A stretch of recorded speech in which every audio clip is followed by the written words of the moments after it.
রাজধানীতে আশঙ্কাজনক হারে বাড়ছে ব্যাটারি চালিত রিকশা।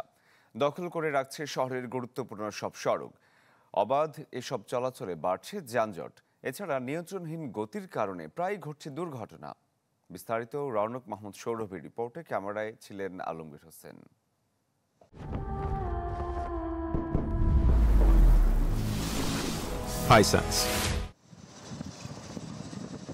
রাজধানীর মগবাজার ফ্লাইওভারে দাপিয়ে বেড়াচ্ছে অটোরিকশা। শহর জুড়ে এদের দৌরত্ব কতটা বেড়েছে তা বোঝার জন্য এমন একটি ছবি বোধহয় কম যথেষ্ট হয় না। ভুল হয়েছে, এটা আমি স্বীকার করছি। ওই যে উপর দিয়ে ওইটা করছি। অটোরিকশা আসলে নিরাপদ না, এদের ব্যালেন্স এরা নিজেরা রাখতে পারে না। হাইওয়ে রাস্তার মতো জায়গায় উল্টা রাস্তা আসে, যার কারণে আমরা ব্যালেন্স রাখতে পারি না। পাড়া মহল্লা আর অলিগলি ছেড়ে তারা এখন মূল সড়কে নিয়ন্ত্রণহীনভাবে ছুটে চলছে ক্ষিপ্র গতির এই বাহন।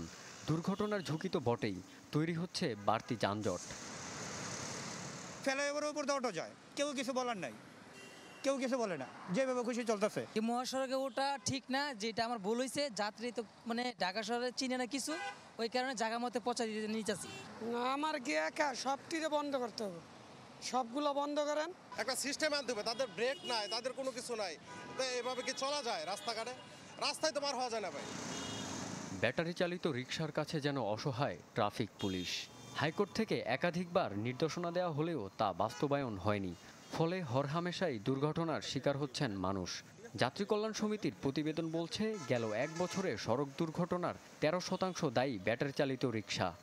এই ধরনের যানবাহনগুলোকে নিয়ন্ত্রণ করাটা যেমন প্রয়োজন, পাশাপাশি একটা নিরাপদ কাঠামো তৈরি করে এবং সেগুলোকে একটা সীমার ভিতরে রাখাটা, এবং অন্য রিকশা এবং তারা যেন অবশ্যই আপনার কোনো গলি রাস্তায় চলে, মহাসড়ক বা মূল সড়কগুলোতে যাতে না আসে সেটা নিশ্চিত করতে হবে। দেশের পরিবর্তিত পরিস্থিতিতে দুর্বল আইন শৃঙ্খলার সুযোগ নিচ্ছেন অটোরিকশা চালকরা। খোদ একথা স্বীকার করলেন পুলিশ। ঢাকা মেট্রোপলিটন পুলিশের ট্রাফিক বিভাগের পক্ষ থেকে প্রায়শই এসব অবৈধ অটো রিকশা বা ব্যাটারি চালিত রিকশার বিরুদ্ধে অভিযান পরিচালনা করা হচ্ছে। আমরা প্রত্যেককে অনুরোধ করছি যে যার যার অবস্থান থেকে আপনারা যদি আপনাদের দায়িত্ব সচেতন হন, তাহলে নগরবাসী ট্রাফিক পুলিশ ব্যবস্থাপনায় অনেক সুবিধা হয়। তিনি জানান, ব্যাটারি চালিত রিকশা ইস্যুতে মালিক শ্রমিক পক্ষের সাথে বারবার আলোচনা করেও সুফল মেলেনি। তাদের সাথে আমরা বারবার বসেছি। রৌনক মাহমুদ সৌরভ, চ্যানেল 24, ঢাকা।